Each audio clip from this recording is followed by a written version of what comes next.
We can start with the obvious. 007 First Light from IO Interactive is a great video game. Pairing the team that brought us the Hitman games with the quintessential super spy James Bond always sounded like a match made in heaven.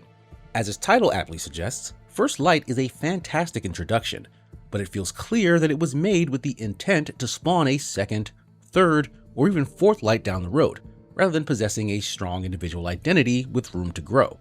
What I mean is there's a history within video games where the second game in a series becomes the flashpoint that launches a new mega-hit franchise, because their first efforts were usually good ideas that shined through some level of jank or limitation.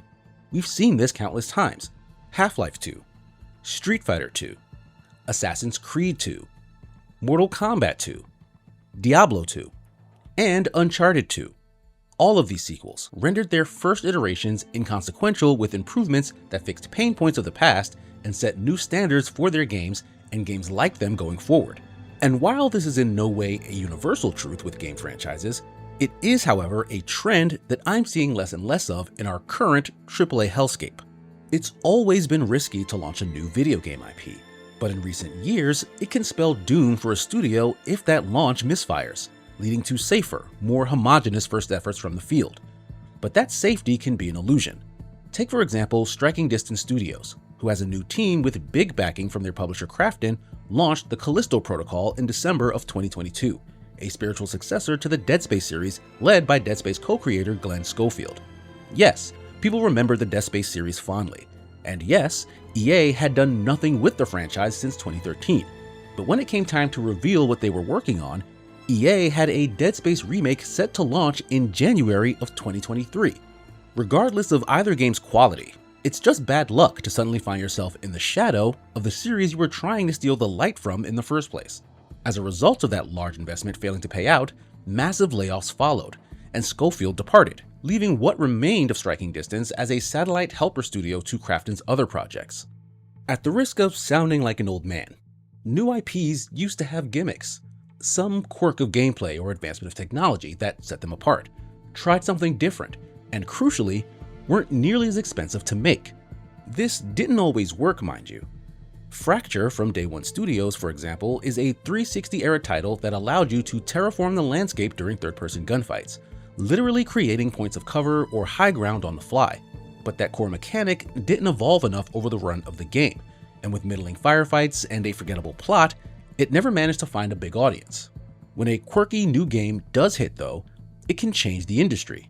Borderlands enticed players with the promise of a loot-based FPS with millions of randomized weapons, taking the addictive gameplay loop of an ARPG like Diablo and mixing the frenzied gunplay of a shooter. That first game was a good time, despite its fair share of annoyances.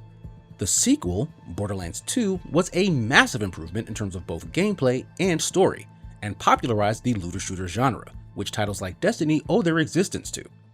Gearbox is still riding the high of that hit, and used it to springboard several other projects, becoming a publisher in its own right. I don't know if Day One Studios would be in Gearbox's place if a Fracture 2 had been greenlit, but let's just say it's obvious that if Gearbox had stopped at 1 and moved on to their next ideas, I don't think we'd still be dealing with Randy Pitchford's magic tricks. The opportunity to iterate on an idea is the secret sauce to unlocking whether that idea was actually good in the first place. 007 First Light is a different beast for a number of reasons. IO Interactive has been making Hitman games for a good long while, and have essentially perfected their personal brand of stealth action immersive sim. Fans were hoping to see a Bond game dyed in that wool, because notably, the 007 games have a storied history.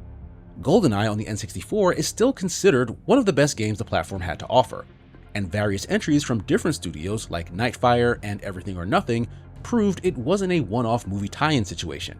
There's great gameplay fun to be mined from the Bond license. So, given the weight of that prestigious IP, and the fear of a misfire in today's hostile development climate, IO Interactive chose to follow the safer formula of the cinematic action-adventure game, rather than the super spy immersive sim we had all assumed we'd get. In this instance, that caution paid off, but I can't help but think we as gamers were robbed of something special. And worse still is this emboldens the idea that strong IP or strong financing can de-risk a new game launch. In many cases, this is a recipe for disaster. Marvel's Avengers were quite possibly at the height of their popularity in 2020, when Crystal Dynamics released a big-budget live service game of the same name. It tried to apply the looter-shooter gameplay loop to a mostly linear co-op brawler, which wasn't a terrible idea, but the heavy focus on loot grinding and cosmetics rather than deep gameplay left players feeling cold, and its budget hovering somewhere just shy of $200 million ensured they weren't going to try it again. The safer, more sensible blueprint already existed. Let the devs get weird, don't spend too much on it, and give them second chances. But 007 First Light might have put its Martin before its Aston. Its rumored $200 million budget doesn't give you the luxury of testing the waters and getting experimental. It does, however, give you the funds to copy an already successful AAA franchise, just like Avengers tried to do. But in this case, the game was Uncharted. But I can't blame the team for their decision to go down this path. It's logically the one best positioned to be successful and keep them in business. And on top of that, it has largely seemed to work. First Light is reporting strong sales and already getting buzz about sequels from Bond's new daddy, Amazon MGM. I just worry it's a decision more and more game developers are being forced to make.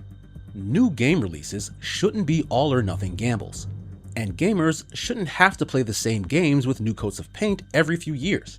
In truth, we're getting enough of that from the constant remakes being announced. More games deserve another attempt to hit the mark they likely set out for but missed the first time around.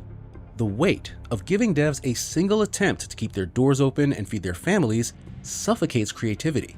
It breeds trend chasing and conformity in order to ensure the next release is big enough to keep the lights on.